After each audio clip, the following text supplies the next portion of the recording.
So, Annie, we're recording today at the Lewis family home, and I cannot believe that there are at least, that's what I've seen, 4 full-size Christmas trees just in the downstairs of your house. Well, what can I say? The Lewis family love Christmas. They really, really do. That might be Christmas tree number 5. Welcome to Too Young for This, Too Old for That, a podcast where the generations meet in conversation, warmth and laughter. I'm Annie Lewis, a 23-year-old actor just starting out. And I'm Angie Gopal, I'm 53 and I'm an osteopath, mum and do-gooder. And today we're going to be doing our Christmas episode. What does Christmas mean to you all across the generations? Okay. So, should we kick off? Angie, what would you say are your earliest memories of Christmas? I had this pink dress that I absolutely love. There's a photo, and sometimes you know how memories from your earliest days come from pictures somehow. Yeah. And my mum had made it. It's pale pink. We'll have to dig it out. And it's a big full skirt and then a little tunic thing. And there's a picture of me just sitting there looking like that. And it's Christmas time. And we were always the home where everybody came to. So that's my first memory, probably about 6 or something like that. That's really nice. You? I think mine's the nativity. And being dressed as a traveller and feeling absolutely snubbed that I wasn't like the angel or Mary or... So you mean you didn't have a leading role right from the off? No, I was traveller number 75 or something like that. That's a travesty. Whichever school that was, you missed a trick. But you might be really surprised to know. Actually, I was back in probably 1979, Mary, Brown Mary. So somewhere back in Abingdon at Dunmore Primary School, there was a teacher who realised that actually Mary and Joseph were probably slightly darker skinned than the pictures suggest. Right on. It's true. Right on. I was Mary. And before we dive into any more of our episode, we just want to say a very big thank you to our sponsor, Wilfred. See what I did there? It's the perfect way to spend your Christmas if you are alcohol-free. It's a non-alcoholic aperitif which you can mix with any tonics you like, ginger ale, and we'll go into it all later on in this episode. So a very big thank you to Wilfred's. Thanks. Clearly, the Lewis family love Christmas. Was it always like this at your house? Yeah, I mean, growing up, for me, Christmas was always my favourite time of the year. I think my mum and my dad, but particularly my mum, has done an amazing job of making it a really special time of year.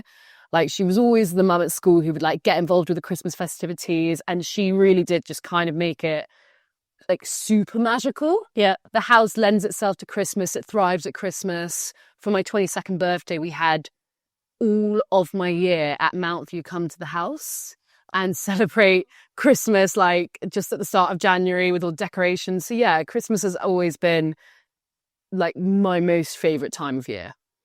And given that Mummy Lewis loves Christmas and is clearly an amazing organiser, what's the most amazing thing she's ever done at Christmas? She was telling you about this earlier, actually, but she had, when I was like 15, because I always tend to blend it because I'm a January baby, my birthday with a Christmas party, she had reindeer come to the house.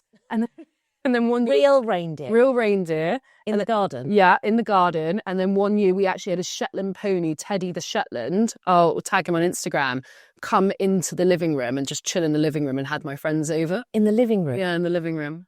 Ah. So, wow.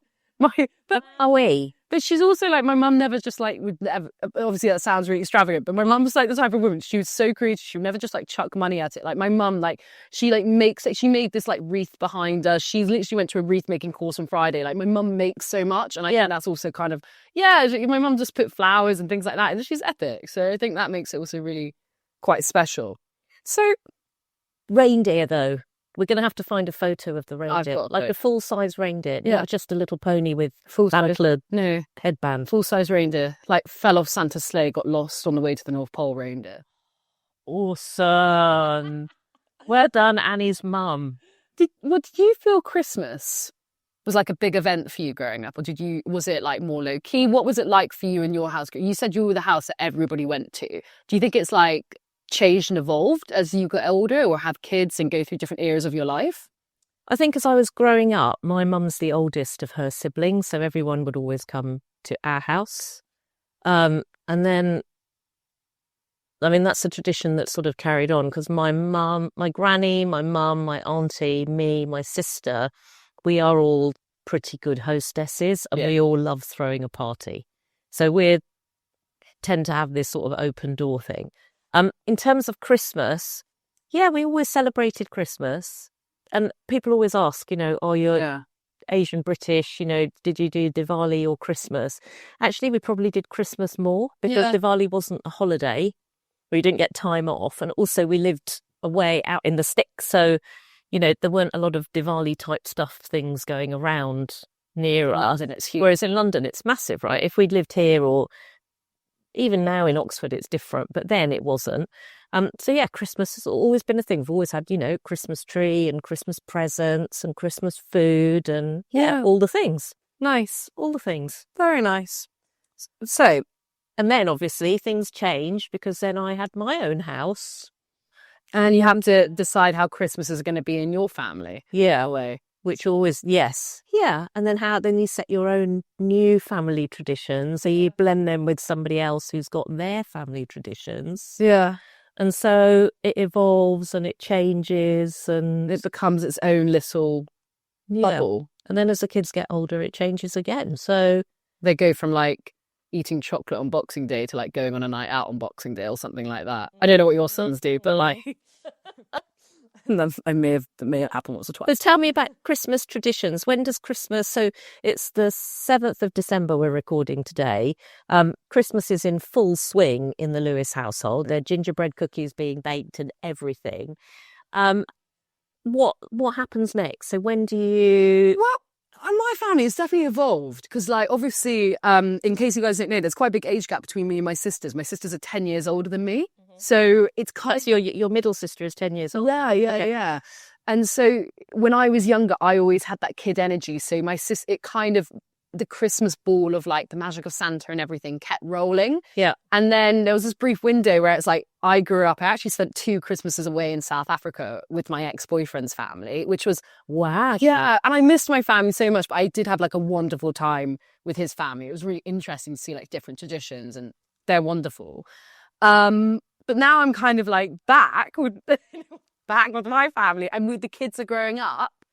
There's all these new traditions that we're doing. Who are the kids? The kids are my nieces and nephews. Sorry, and how old are they? I don't have kids. They are. Evie's just turned 4, and Arthur is 1. So it's the first kind of year that they're really like understanding Christmas. Yep. And that childlike energy is back. And actually it's so interesting to see how you as an adult recreate that magic for the next generation. Like, what do you want to start incorporating? Then that responsibility, I think, and how you want to create those memories. And it's almost a little bit of pressure actually, because you're like, you want them to just feel I want them to feel the magic that I had growing up. Yeah. So literally right now, like they're inside baking gingerbread cookies and like, I don't know. So now you're on the other side of the fence somehow. Yeah, it's like it's always kept rolling. I don't know whether you felt like that when you had sons, like almost like how you instigate like these traditions into them, like that you were just talking about with your family. You want to kind of give them that magical memory, I think. I think so. And it's interesting because I've got a little secret to share, and that is that I don't really love Christmas, or I never really loved Christmas. So I want to dive into this because you say you don't love Christmas, but then you told me before we started recording that your house is like the most decked on the street when it comes to lights. Yeah, so I don't know. I think I don't love the commercialization of Christmas, and that's like this real pressure to buy things and gift things and that we don't need. I suppose it comes a little bit from that, and I agree with that. And also I don't like being told what to do, so the forced merriment and when at the minute Mariah starts gurgling, I just want to go and lie in a hole and hide. Don't you dare.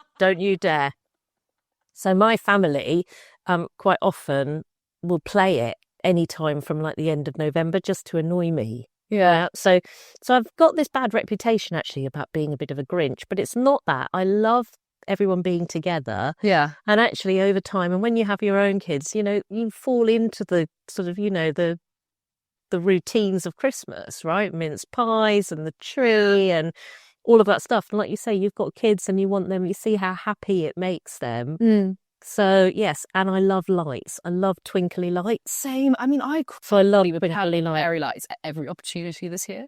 So our outside Christmas lights. So I'm the only house I live in quite an old street for some reason. Like the average age is quite old, and out of the sort of 20 houses down my end, my house for the last 2 years has been the only one with lights outside. Really? And this year I didn't take them down till the end of March because they make me happy. I agree though. Just didn't expect it from you. I don't have a Santa on the roof or anything. They're just like icicle ones, quite classy.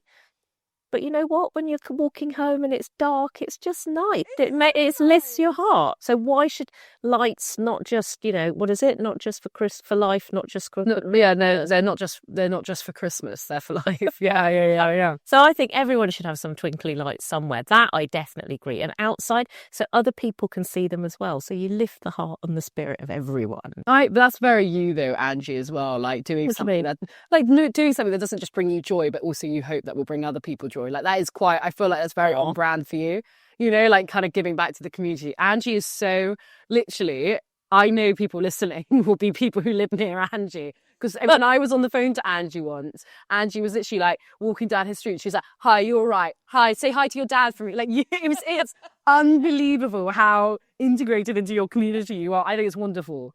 So, but you touched on the commercial side of Christmas, and this is something I actually want to dive into. Because I was literally watching a Christmas gift giving guide and they talked about inflation. I know. Where was that? It's a thing on YouTube where they do like gift giving and they talk about guides for like what to buy your boyfriend, what to buy your sister or something, and gift ideas. Oh, okay. So these are like influencer type people doing it. Which this influencer did say, like, she did one for under £20 and she said it was really hard to do because of inflation. And I agree. I think things are very, very expensive at the moment. Yeah. So a side I don't like about Christmas is this whole kind of like, it's all about the gifts, and something I'm quite conscious with having younger members in the family is that you want them to have the magic of Christmas, but I don't want it to just be about things. Yeah. And what's under the tree, you know? And how did you feel growing up though? What, like, you know, so I can't remember me growing up. It's a long time ago. Wasn't that long away for you? What do you know, remember from a present point of view? I have to admit, my parents, they were like so generous and they were amazing, but I think incredible at balancing it out. Mm-hmm. Like my mum would always, my parents have very like amazing charitable instincts.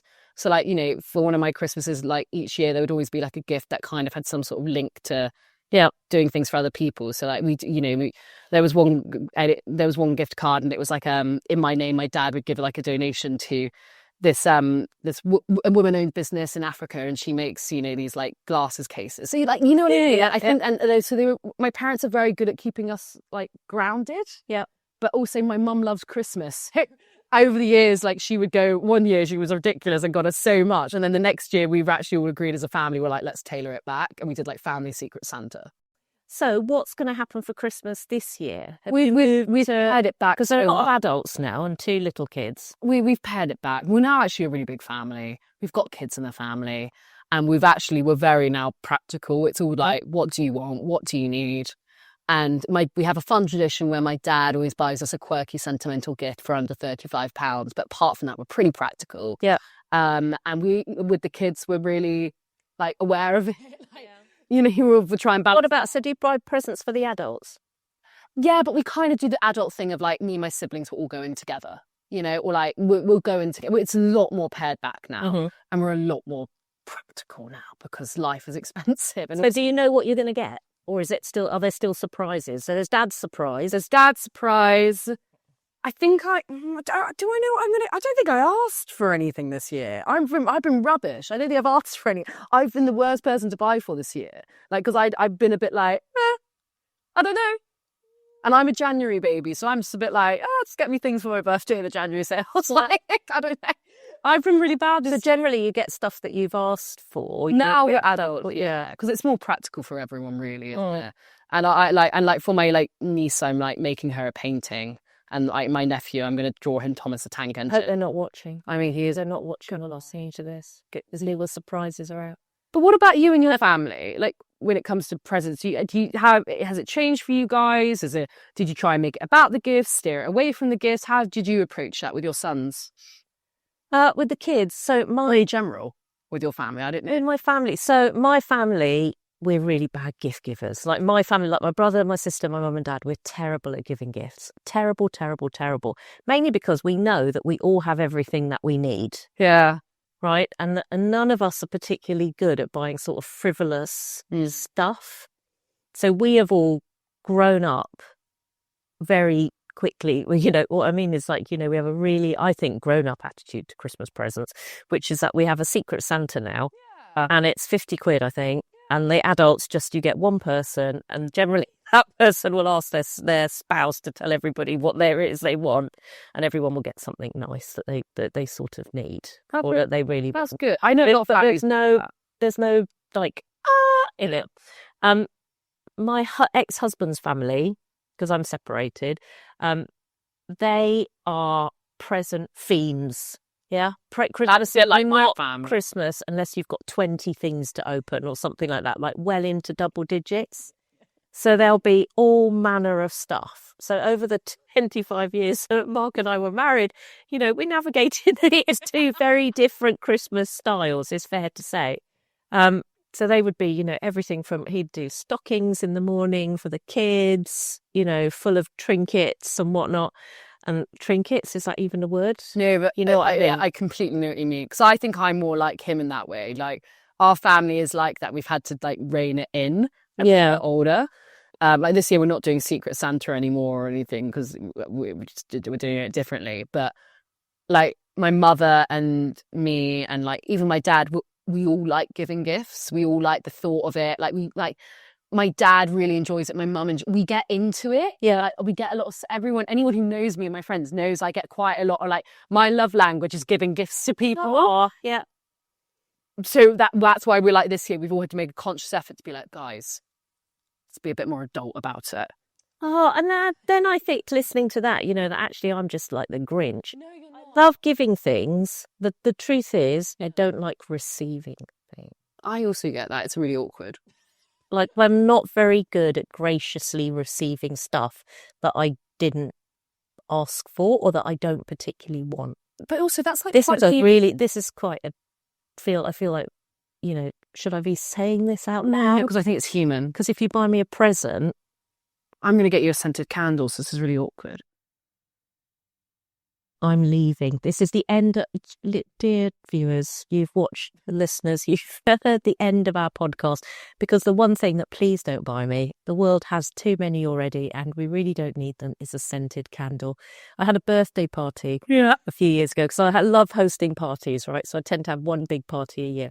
And I don't know, I must have got 20 scented candles. Given to me, I love a scented And so the candle. following year, I actually put on the info, please no scented candles. And I suspect that I might have upset some people, but I just, See, I would take them all. I love them. Really? Yeah. Really, really? That 100%. I could have like 5 lit in a room and people walk in and they're like, Annie, what are you doing?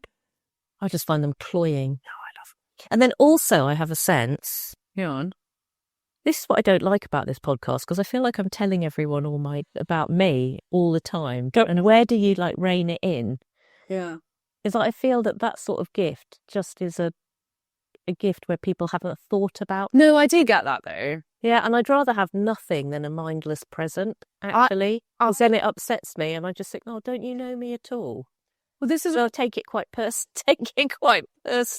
Yeah, but this is also like in the world we're living in, I think, at the moment, and things are really expensive at the moment. I think it's really nice when people give sentimental things. I'd rather someone, like, honestly, like I have a mate and she always writes like handwritten cards and they're really beautiful. And I have like ones that she's given to me for years. Yeah.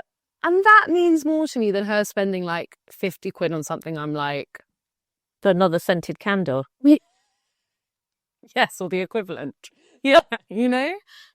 Yes. I think we can agree on that. I think we can. Question then. Go on. Do you still get a stocking? You're gonna. Oh, first of all, are you gonna wake up here at Mum and Dad's house?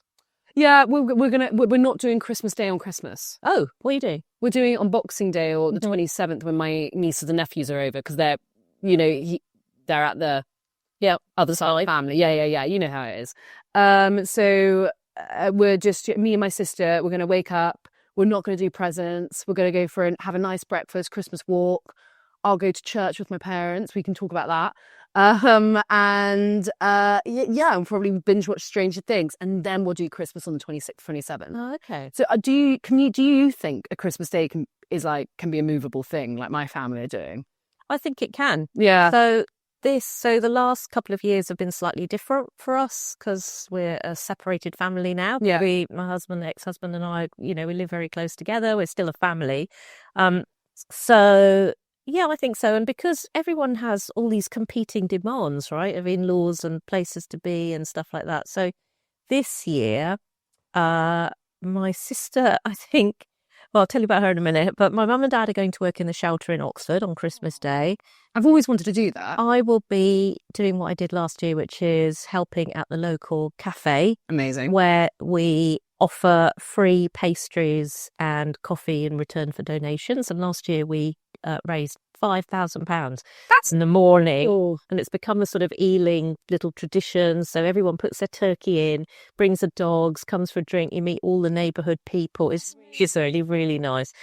So I'll be doing that and then having Christmas, one Christmas lunch number one with Mark and my boys.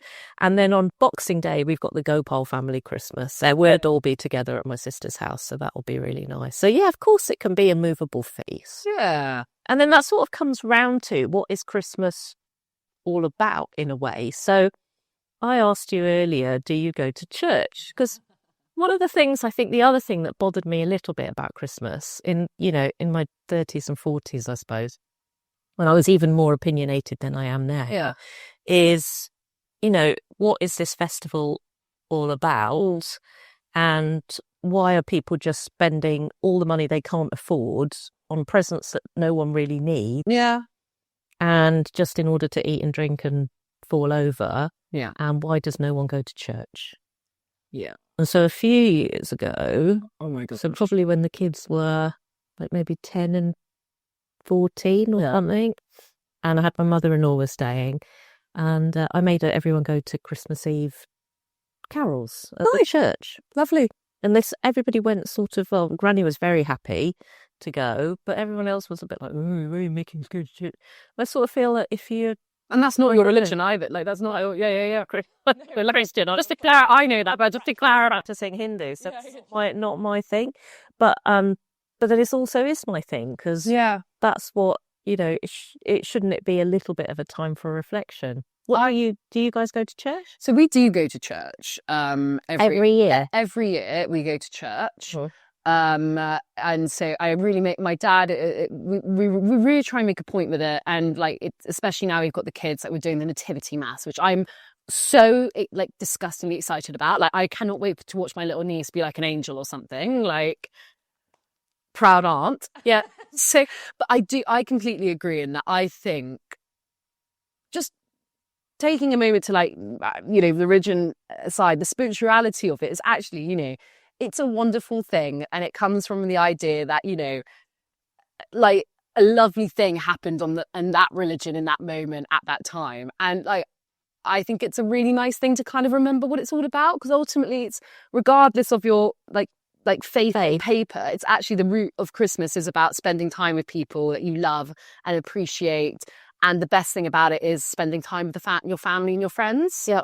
And I think that I find Christmas masses actually really emotional. Yeah. I went to one last year at my old school with my friend Fergus and his parents, and we listened to the carols. Yeah.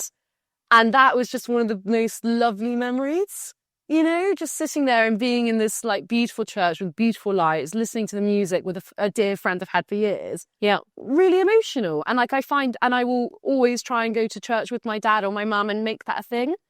My uncle was quite, nearly died this year. He was really seriously ill. And he is not a religious, spiritual man at all. He won't mind me saying. But he had this, profound experience when he nearly died. And it's kind of made me kind of think, like, kind of want to tap into all of that wider meaning in life a little bit more. And I think Christmas is a really lovely time to do that, regardless of your faith. I think it can be whatever it means to you, but I do think we should always remember that it's more than just an advert on TV. Yeah. And a Black Friday sale. And a Black Friday sale. And that could be whatever it means to you, but I think we should always try and look for a deeper meaning. And I think going to Mass, even if you're not religious, is a really lovely way to connect with that. Yeah. But I guess you don't have to go to church. You can remember that it's about doing good and helping people. Go to your soup kitchen, go to your local cafe, connect with your community like Angie Healing. Well, maybe next year you can come and hang out with me. I would seriously love to do that. That would be cool. So, Annie, one of the things you mentioned earlier on was that on YouTube there are people doing Christmas gift-giving guides. Yes. Right? Yeah. And I've never heard of any of that ever before. Tell me about, what does social media look like at Christmas? I've genuinely got no idea. So the interesting thing is that I am literally someone who does like a little bit of work with like social media and brands, and I've literally done a Christmas campaign. So it's really fun in a lot of ways, and I think it should be. However, I do think certain social media can add to there being like a pressure and expectation at Christmas. And if you're someone who like doesn't like Christmas, or I remember like the first Christmas after I broke up with my boyfriend, I hated it. I was like, get me to January 2nd, and now hated it. So going on Instagram and seeing all these like Christmas morning things was really hard. So I do think if you're someone who's like going through it at Christmas and you're not enjoying this time of year, steer clear of social media, and that's okay. Well, you've been living Christmas since about October because you've been filming like Christmas stuff for the brand. Yeah. But so they're on social media now. So YouTube, there'll be Christmas gift guides. Yeah. So actually, for my generation, that's probably good to know that they're out there. So you don't go and have a look. Really. And also find some more interesting things. In fact, ChatGPT came up with a pop-up this morning saying, would you like me to plan your Christmas list? No way. Really? Yeah, really, because I was asking it about something, and it's there's like a little blue pop-up. God, that's interesting. Said if you could tell me what sort of things you like and your budget, so I can find the things for you. See, that is actually though quite handy if you're someone who's stuck. I don't think that's taking like thought out of it. I think if you are genuinely like, if you have that, we all have one person who's really tricky to buy for in their life. Whereas, yeah, it might solve the problem really, really well. Yeah, and it solves your issue of like, but I've had that issue as well. Being given something and going, well, thank you, but no, thank you. You didn't. Straight in the recycling cupboard. Yeah, we've all had that before, unfortunately. Okay, so that might work. In fact, I'm going to have to chat GPT your ideal Christmas gift. You can watch because you can see what happened when I did that actually in our episode about Christmas presents. Tell me. So then I've got a question. Go on. How much do you think people should spend on presents? Oh, okay, I'm going to ask you a different question. Yeah. Oh, this is hard. It's hard to make it relevant and to make it interesting. Well, do you think, as a Generation X, do you think that my generation has lost the meaning of Christmas? Like, as a whole, not me personally, but like as a whole, do you like kind of look at my generation, you're like, oh. I think we lost the meaning of Christmas. Really? Yeah, because my generation is the one that went through this huge, like, hyper-commercial time, right? 80s and 90s. Yeah. And 2000s. And at that point, I think, it just really pushed on from, not quite an orange and a lump of coal, but, a few gifts that people could afford, a really nice meal, watching telly together, watching Indiana Jones or whatever in the afternoon. And is that your Christmas Day movie, Indiana Jones? I love those sorts of films. So we still have to do a film episode too. And so, it being quite simple to then being a whole, and that commercialization is, I think, what really changed it. So all of a sudden, instead of buying, I don't know, a board game or a puzzle, I'm going to sound really old now. All of a sudden we're on to, mum can have a PS5. Yeah. Yeah, which is £500. I mean, I've bought, and I've done that. All of a sudden it's a mobile phone, right? So, and even now mobile phones don't count as Christmas presents because they're just a thing that you need. And so I think probably we lost the meaning of Christmas for you guys. And I think that's, it's something that's come out as a theme, that we buggered things up for you.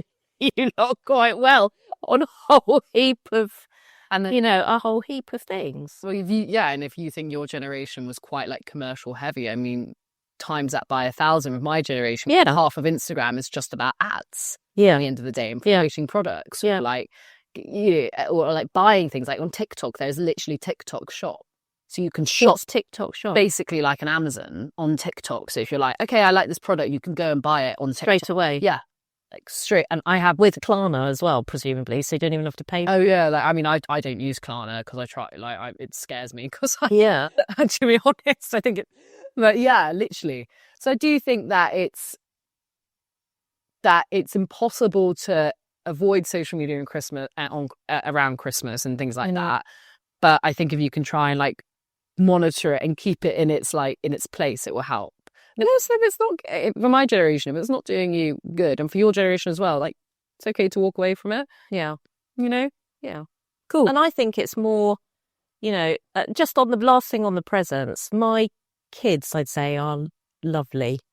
And they're good eggs. They're good eggs, yeah. So they're good eggs. So boys, you will get some Christmas presents this year, but they're asking for what they want, and I'm quite happy to be more transactional now and just do that. But I still will buy a couple of things. My mum. But there are still. So even though I am a bit grinchy, there are a couple of things that I will buy.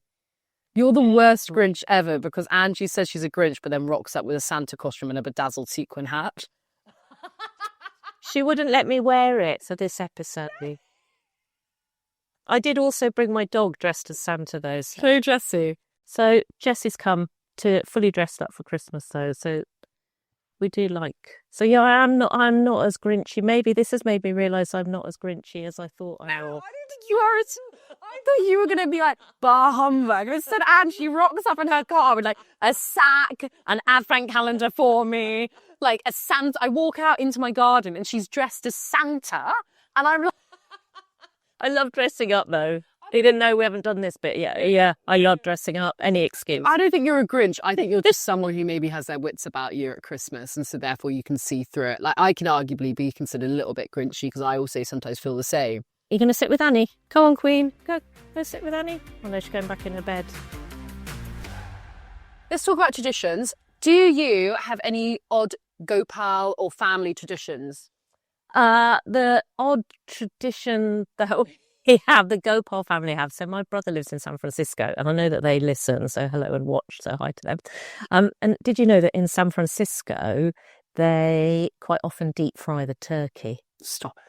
So when my brother has come the last couple of times, so he comes for Christmas every few years, we've deep fried the turkey. I don't say this lightly, and I'm so sorry because I know you're a loyal listener. I think that is grim. I want to show you. I will show you the photos. But so we've got this really big saucepan. It's about this big, yeah. And then the boys, like the big boys, the grown-up men, go and make a contraption with wire coat hangers. What? Yeah, and then you thread it through the turkey like a big turkey. You boil a vat of oil. You fill it with oil. You boil it. Yeah. Then you, with fireproof gloves, lower the turkey down into the oil. What? And in about 30 minutes, the whole turkey comes out. No. And it is crisp. Look, my mouth is moisturized. Is it nice? It's crisp on the outside. It's soft on the inside. It is just juicy and delicious. And then you put a whole load of potatoes in, and then you get turkey fried chips. So at Christmas dinner, we would often have chips and roast potato. Then we'd have all the other stuff as well, obviously. Yeah. But yeah, a deep fried turkey. Yeah. That is a bit of a Gopal tradition. Do you know what? It's a little bit of effort. When you first said it, I was like, that is... I know, you didn't like the idea. No, you've kind of pitched it to me. Yeah. I could see Nigella doing this.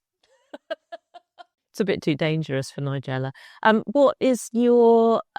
what's the thing that's always on the table at Christmas? Gammon. But my poor sister's allergic to pork, so sorry, Grace. But there is, ever since... even though we're not together anymore, I spent 2 Christmases in South Africa with my ex, like I said. And to be fair, I had a lovely time with them. They're a great family. But the one thing that I have weirdly now reminds me of Christmas is like South African biltong. Oh, okay. Because like I've now become so associated with that at Christmas after. That's a Christmas food, isn't it? Yeah, like, literally me and Mum went to the Christmas market and lights with my family, and some South Africans were selling their biltong, and I was like, it's Christmas. Like, and me and Mum were like, oh my gosh. It's like very strange. And it's like, even though he's my ex, I still really enjoy that tradition. That's my weird thing from Christmas. Okay, so Annie's one of her Christmas gifts will be biltong then. Biltong. So, Annie, quick fire Christmas. Yeah, let's do it. Let's go. I need to get my questions up for this. Do. Hello, welcome to Christmas Traditions with Too Young for This, Too Old for That. Glitter glitter music. That's really aggressive. Yeah, that was really aggressive. Do the welcome too. That looks. Hello and welcome to our quick fire finale round for our Christmas episode. Welcome to Christmas Traditions with Angie and Annie. So we're going to be asking each other quick fire Christmas questions about some of the things that we love, hate around this time of year. So, Angie. Yes. Favourite Christmas movie? Well, mine probably, I'm not going to like this, is Die Hard, because of course I'm a bit of a Grinch, but I love Bruce Willis. My dad and sister share this sentiment. You know, I do agree. Willis. The other traditional Christmas movie that Buddy and I have on Christmas mornings is Rise of the Guardians, which is a movie, animated movie, and it's got Jack Frost and Santa Claus and the Easter Bunny, and you need to watch it. It's charming. It's charming. And then in the run-up to Christmas, we always watch the Nativity series. I love the Nativity. Sorry. I'm really trying to not talk about my job so much, but go on. I play that music to the kids in school. Literally sparkle and shine. I was literally watching it the other night. Loved it. You watched it already? Yeah. It's only the 7th of December. Yeah. Which is your favourite out of the three? Actually, I have a real soft spot for David Tennant. This number 2. Yeah, number 2. Number 2, that's our favourite. It's emotional because he's with Roderick, his twin, and and the songs are so good, right? Yes. Sorry, I'm really glad you like that. I love Nativity. Okay, what would be your favourite Christmas film?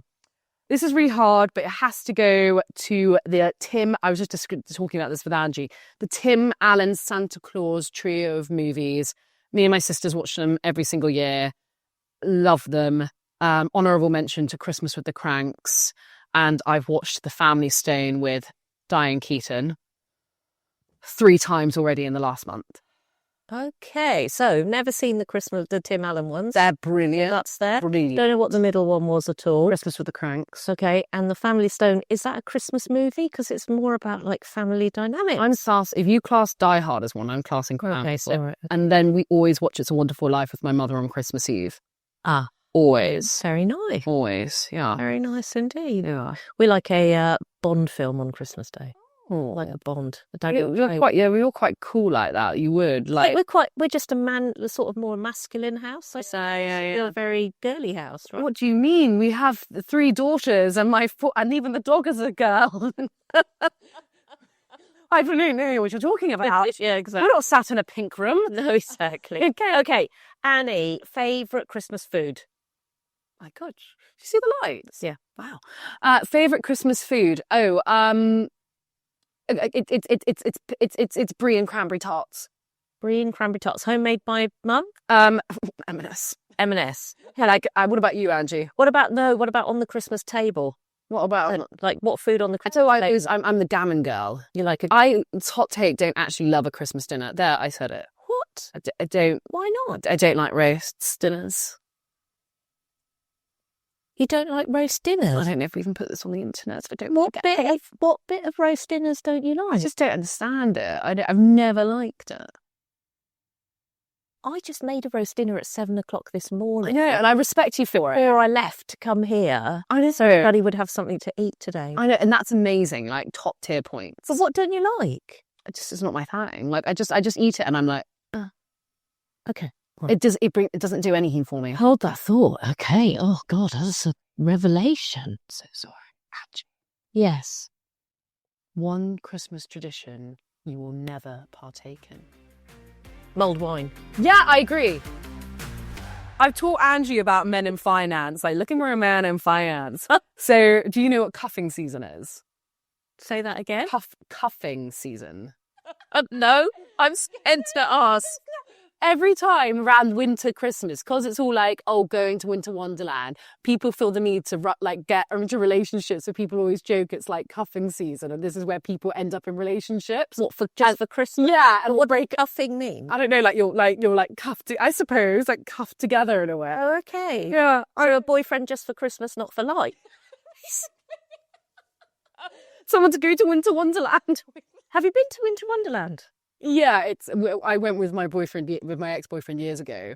It was very fun. I mean, it is really. That would be my idea of Christmas hell. That would be everyone, scented candle, and Winter Wonderland holding a mulled wine. That would be the end. That would be the end of me. You're not taking part in. No, part 2. Definitely not. Yeah, no, there you go. That's my hot take Gen Z phrase for the session.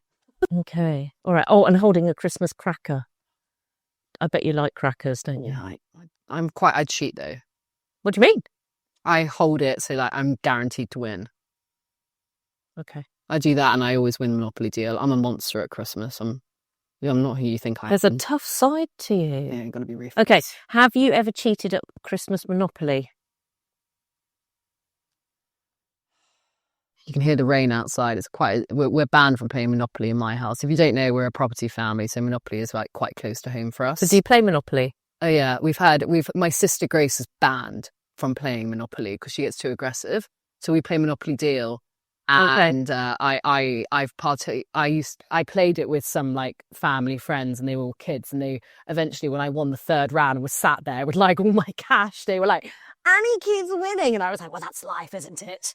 I was like, "You got to learn fast." So that's very. Basically, my answer is I don't need to cheat. Okay. I'm a beast. Right. Okay. What's your favourite Christmas game? Monopoly Deal. Monopoly Deal. Monopoly Deal. I'm an actor, so playing charades is just, it's a little bit too close to acting drama school for me. like you open up it, it's like make a film, and you're like, oh god, it's okay. I get a twitch. Okay. Okay. Right. What is your... I need to ask you a question. What would be the thing that you would eat on Christmas Day night when you're just a bit too full, but you want to eat something, and you're going to eat just for the taste of it? Like you get like a baguette, and what can't you keep away from at Christmas? Oh, what food? chocolate orange. Why? Oh, stuffing. Oh yeah, stuffing. And then cheese.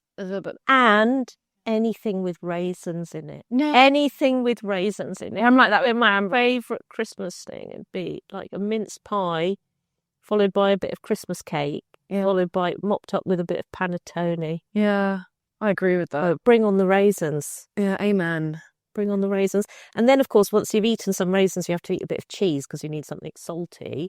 And then after that, you need to eat something a little bit sweet. So, it's sort of caught in a vicious cycle. Yeah, you just have to carry on. You just have to carry on. Right. Let's end on a meaningful note. Angie, what would be, if you could spread a message of holiday cheer about Christmas this year, what would your message be? It would be that the world is a little bit topsy-turvy right now. Yeah.